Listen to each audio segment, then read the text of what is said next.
Повеќе од 4000 земјоделци од Струмичкиот регион досега имаат аплицирано за субвенции од програмата за директни плаќања по површина.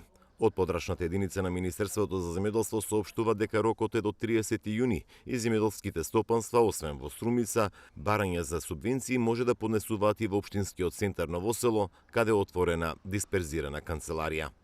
Во моментот сакам да напоменам дека во Струмица има поднесено преку 4000 барања, што до крајот на наредниот период, а тоа е 30 јуни, кога и завршува веќе последната дата со аплицирање, очекуваме да надминеме преку 5000 поднесени барања за финансиска поддршка во земјоделството.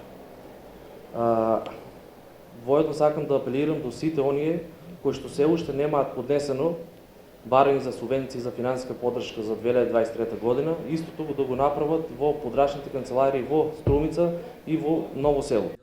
Раководителот на подрачната единица Горан Светков негира дека субвенциите годинава се намалени, туку дека истите ќе се исплаќаат авансно. Прво за површина, а со поднесена изјава на есен дека производството е продадено на пазар во преработувачки капацитети или пак за своји потреби ќе го добијат останатиот дел од субвенциите. Едно земјоделско стопанство пријавува, да кажеме, пипер куртова капија, што изнесуваат субвенциите 3000 денари за одржлива површина од 1 декар. Лицето до крајот на годината ќе ги добие 1000 денари.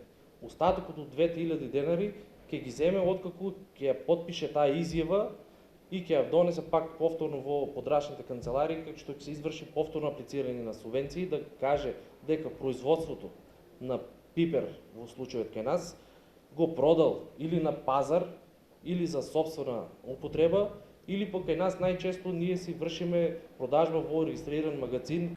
Во Струмичко има регистрирано околу 6500 земјоделски стопанства. Најголемиот дел од нив се занимаваат со рано-градинарство, но во последниот период се повеќе се аплицира за добивање субвенции за одржување на овошни и лозови насади.